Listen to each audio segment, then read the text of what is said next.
ये कैसे पुराने फैशन के सिंपल कपड़े पहनती है। इसका तो हेयर कट भी नहीं है, लंबी सी चोटी बनाकर आ जाती है। मिडिल क्लास लगती है, बहन जी टाइप।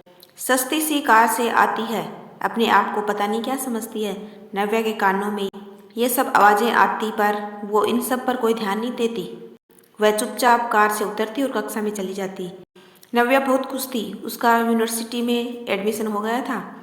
उसने एमए मनोविज्ञान में प्रवेश लिया था। वह एक बहुत ही सिंपल लड़की थी। हालांकि उसके पिता शहर के एक बड़े बिजनेसमैन थे और नव्या इकलौती बेटी थी उनकी।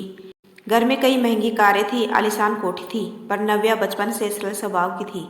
उसको दिखावा बिल्कुल नहीं पसंद था, या शायद उसकी माँ ने उसकी परवरिश ही ऐसी की थी कि उसे घमंड और अपनी शानो शौकात दिखाने बिल्कुल पसंद नहीं था। वो सदा सिंपल कपड़े पहनती और अपने ही जैसी लड़कियों से दोस्ती करना पसंद करती थी।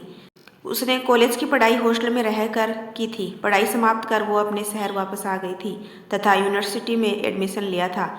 या यूनिवर्सिटी में तो मानो फैशन की एक प्रतियोगिता चलती रहती थी। सब लड़के लड़कियां हर दिन एक से एक कीमती तथा नए नए फैशन के कपड़े पहनकर इतराते रहते। कुछ विद्यार्थी जिनके पास इनके लिए पैसा नहीं था या गरीब घरों के थे, वह बेचारीहीन भावना से दुखी रहते। पर नव्या तो बहुत आत्मसम्मान वाली तथा अपनी प्रतिभाओं में विश्वास रखने वाली लड़की थी। यूनिवर्सिटी में भी वह बहुत सादगी से जाती।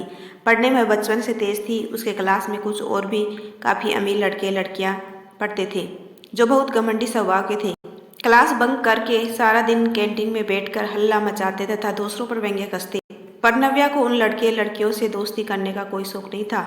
उसको तो लोगों की मदद करनी तथा उनका दुख सुख बांटना अच्छा लगता था तथा अपनी शिक्षा पर उसका सदा ध्यान केंद्रित रहता। अपने पैसों से वह हमेशा दिन दुखियों की सहायता करती रहती। उसके जीवन का एक ही मूल्य था, सादा जीव उच्च विचार। बारिश का मौसम शुरू हो गया था। इस वर्ष बादल टूट कर बरसे। कई दिनों तक लगातार धुआंधार वर्षा हुई और पास के कई गांव की बाढ़ चपेट में आ गई। हर ओर भयंकर तबाही थी। नव्या का दिल समाचार पढ़कर और देखकर बहुत विचलित हो जाता था। वो बाढ़ पीड़ितों की सहायता करना चाहती थी। तभी यूनिवर्सिटी में डोनेशन कैंप लगा। हर कोई अपनी इच्छा अनुसार दान कर रहा था। कक्षा के घमंडी विद्यार्थी दान करने के नाम पर मुँह बना रहे थे। वह बस औपचारिकता कर रहे थे। हंस हंस कर कह रहे थे, अरे हम क्यों अपना पैसा दान करें, यह तो सरकार की जिम्मेदारी है, यह तो हमारी पॉकेट मनी है मजे करने के लिए। पर नव्या तो थी सबसे भील। उसने अपने पैसे जो बचा कर रखे थे उसमें से 2 लाख रुपए निकाल कर तुरंत दान कर दिए।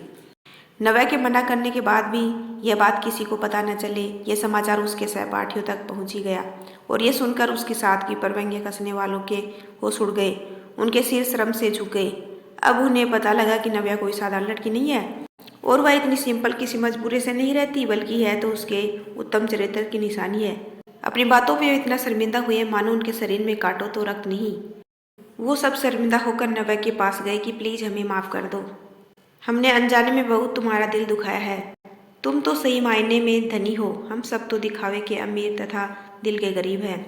उनकी बातें सुनकर नव्या बस मुस्कुरा कर रह गई और बोली, तुम लोगों को अपनी गलती का एहसास हो गया, मेरे लिए यही बहुत है। तुम सबको मुझसे माफ़ी मांगने की आवश्यकता नहीं है। तथा सबसे हाथ मिलाकर वो क्लास की ओर चल दी। यदि आपको मेरा छोटा सा प्रयास अच्छा लगा हो तो चैनल को लाइक शेयर एंड सब्सक्राइब कीजिए। आपका अपना कीमती समय देने के लिए दिल से धन्यवाद।